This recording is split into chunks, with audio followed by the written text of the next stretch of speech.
24 घंटे पहले तक ईरान को धमकी देने वाले डोनाल्ड ट्रंप अब शांति की बात कर रहे हैं। हालात ऐसे हैं कि जिस हॉर्मुज में जहाजों की सुरक्षा के बदले ट्रंप सिक्योरिटी फीस वसूलने पर अड़े थे, उसी हॉर्मुज में ईरान की शर्तें मानने के लिए मजबूर नजर आ रहे हैं। सिर्फ इतना ही नहीं, रिपोर्ट्स है कि अमेरिका खाड़ी देशों से अपने बेस भी खाली करने की तैयारी में। अब सवाल उठ रहे हैं कि क्या ईरान की शर्तों पर युद्ध विराम ही ट्रंप के पास आखिरी विकल्प है, और क्या युद्ध के बाद ईरान अरब के खलीफा के तौर पर स्थापित हो चुका है? इस रिपोर्ट में देखिए। हम हर हालात में ईरान युद्ध से बाहर निकलना चाहते हैं, लेकिन लाख कोशिशों के बाद मुश्तबा को अपनी शर्तों पर राजी नहीं कर पाए। अब हालात ऐसे बन चुके हैं कि ट्रंप हॉर्मुज में ईरानी मॉडल को स्वीकार करने के लिए मजबूर है, और मीडिया रिपोर्ट्स में दावा है कि अमेरिका सीक्रेट रूप से अरब के बेस खाली करने की तैयारी में है। दावा है कि अमेरिका ने ईरान को हॉर्मुज पर प्रस्ताव भेजा था, जिसमें हॉर्मुज का प्रबंधन ईरान और ओमान को सौंपने की बात थी।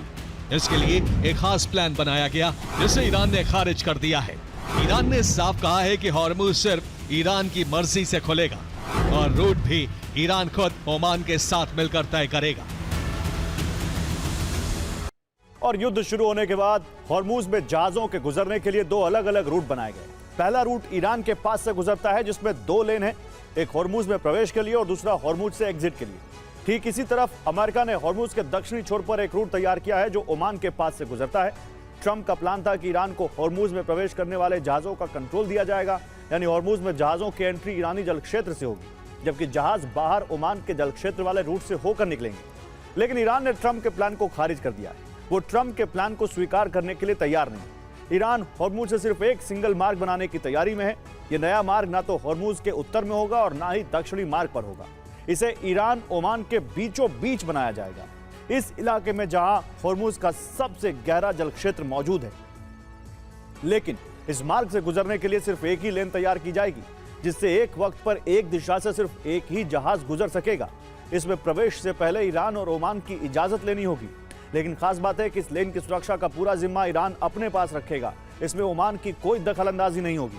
ईरानी अधिकारी दुश्मन देश से जुड़े जहाजों को रोककर जांच कर सकेंगे। कई मीडिया रिपोर्ट्स इशारा करती हैं कि अमेरिका चुपचाप अरब से विस्थापन की तैयारी कर रहा है। अमेरिका बहरीन और कुवैत से अपनी सेना हटा सकता है। सेंटकॉम के पूर्व चीफ जनरल फ्रैंक मैकेंजी ने कुछ दिन पहले ही कहा था कि अमेरिका को अपने बेस रीलोकेट करने होंगे, क्योंकि अब ईरान की रेंज में उसके सारे बेस आ चुके हैं और अमेरिका को बड़ा नुकसान हो रहा है। और खुद को ताकतवर दिखाने के लिए बीते 24 घंटे में डोनाल्ड ट्रंप ने बैक टू बैक 5 दावे किए। ट्रंप का दावा था कि वीकेंड पर जो उन्होंने हमले रद्द किए, उसकी गुजारिश अरब देशों के साथ ही ईरान ने भी की थी। लेकिन ईरान ने इसे झूठा करार देते हुए साफ साफ कहा वो युद्ध के लिए हर तरह से तैयार है। साथ ही ट्रंप ने दावा किया कि समझौते पर करीब करीब बात बन गई है और ईरान हॉर्मुज खोलने के लिए तैयार है। लेकिन ईरान ने इस दावे को भी झूठा बताया। कहा कि हॉर्मुज को लेकर उसकी ओमान से वार्ता जारी है। दावा यह भी हुआ कि अमेरिका हॉर्मुज पर ईरान से बात कर रहा है, मगर ईरान ने साफ कर दिया कि हॉर्मुज पर अगर बात होगी तो सिर्फ ओमान के साथ होगी। रिपोर्ट्स में यह भी दावा हुआ कि ईरान ने हॉर्मुज को लेकर अमेरिकी प्रस्ताव स्वीकार कर लिया है।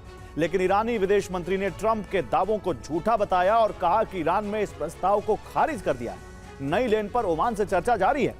ट्रंप ने सबसे बड़ा झूठ मीडिया के कैमरे पर यह कहा कि सोमवार से ईरान और अमेरिका की वार्ता शुरू हो सकती है। लेकिन ईरान ने साफ शब्दों में इसका खंडन कर दिया और कहा कि सोमवार से वार्ता नहीं हो सकती है, क्योंकि आज वार्ता का कोई प्लान ही नहीं। कान न्यूज की रिपोर्ट में दावा है कि ट्रंप के आखिरी वक्त पर फैसले से नेतन्याहू नाराज है। ईरान पर अब तक के सबसे बड़े हमलों का प्लान था। इजराइल को हमलों की जानकारी अमेरिका दे चुका था। नेतन्याहू ने कहा है अप्रत्याशित फैसलों से ऑपरेशनल प्लानिंग पर असर पड़ेगा।